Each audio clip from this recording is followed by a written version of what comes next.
Chicken ఉప్పు వేసుకొని కలుపుకుంటే అండి నీసాసన ఉండదు. చికెన్ సన్న ముక్కలు కొట్టించుకోండి ఫ్రైకి కాబట్టి. అల్లం వెల్లుల్లి పేస్ట్ వేసుకోవాలండి. దాంట్లోనే నేను 2 పచ్చిమిరపకాయలు వేసుకున్నాను. కొద్దిగా పసుపు వేసుకుందాం. కొద్దిగా కారము,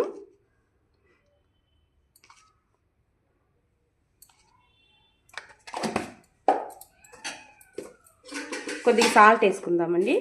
సాల్ట్ కానీ ఉప్పు కానీ మీ ఇష్టం ఏదైనా వేసుకోండి. నేను సాల్ట్ వేసుకుంటున్నాను.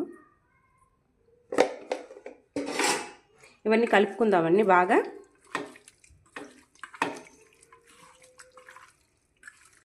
ఇది కలుపుకుందామండి. కలుపుకొని 1 గంట పాటు ఫ్రిడ్జ్లో కానీ పక్కన కానీ ఉంచేద్దాము.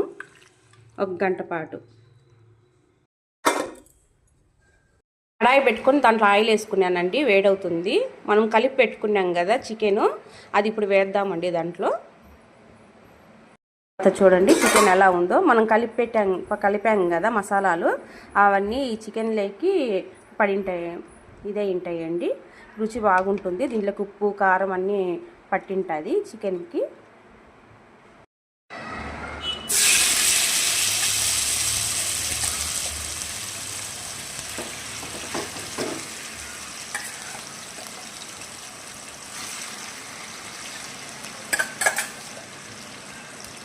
ఇది కలిపి పెట్టుకున్నాం కదా, అల్లం వెల్లుల్లి పేస్ట్లో పచ్చిమిరపకాయలు వేసాను కదండి. టేస్ట్ బాగుంటుంది. మీరు కూడా ఒకసారి ట్రై చేసి చూడండి. ఇలా చేస్తే బాగుంటుందండి. అన్నంలోకి ఉత్త కర్రీస్ లేకపోయినా కూడా ఇలాగే తినచ్చు, బాగుంటుంది. ఉత్త ఫ్రై అయినా అన్నంలోకి కలుపుకొని తినచ్చు. ఇప్పుడు కరివేపాకు వేద్దామండి. ఎందుకంటే ఒకేలా కొద్దిగా నీసాసన ఉన్నా కూడా ఉండదు, బాగుంటుంది చికెను. ఈ కరివేపాకు ఫ్లేవర్ కూడా బాగా పడుతుంది. ఇది ఒక 70% మట్టుకే కుక్ చేసుకుందామండి.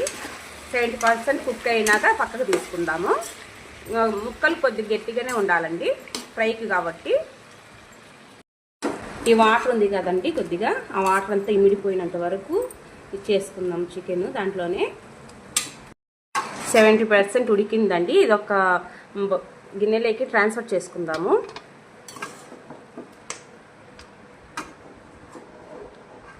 ఇప్పుడు చికెన్ పక్కకు తీసుకున్నాం కదండి, దాంట్లో కొద్దిగా ఆయిల్ ఉంది. ఇంకొద్దిగా ఆయిల్ యాడ్ చేసుకుందాము.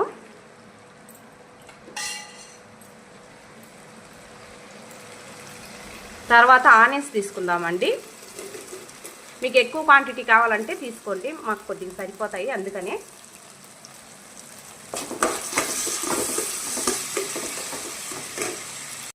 కొన్ని పచ్చిమిరపకాయలు తీసుకుందామండి. నేను ఒక 4 మిరపకాయలు వేసుకుంటున్నాను. మీకు స్పైసీ ఎంత కావాలో అంత తీసుకోండి.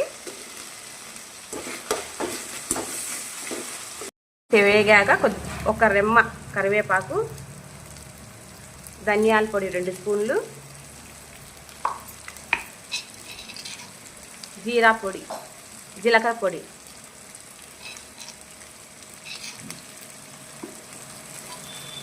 కలుపుకుందామండి. చికెన్లో వేసాము. మీకు స్పైసీ కావాలంటే ఇంకా కొద్దిగా వేసుకోండి కారం. మాకు కావాలి కాబట్టి కొద్దిగా వేసుకుంటున్నాను. ఫ్రై స్పైసీగా ఉంటేనే బాగుంటుందండి.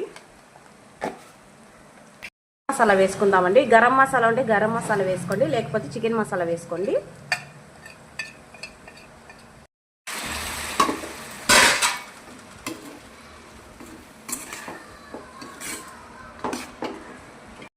చూడండి ఫ్రై అవుతుంది.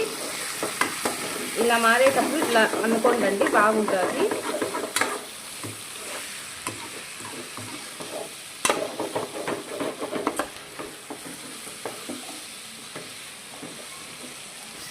చూడండి మన చికెన్ ఫ్రై రెడీ అయిపోయింది. బాగా స్పైసీగా ఉంది చూసేదానికి. కొద్దిగా కరివేపాకు వేసుకుందాము. స్టవ్ కట్టేద్దాము. మీరు ట్రై చేసి ఎలా ఉందో నాకు కామెంట్ బాక్స్లో కామెంట్ చేయండి ప్లీజ్. Thank you. చికెన్ ఫ్రైకి లాస్ట్లో కొత్తిమీర వేసానండి, కరివేపాకు కాదు. బై మిస్టేక్ కరివేపాకు అన్నాను. కొత్తిమీర వేసుకోండి. Thank you.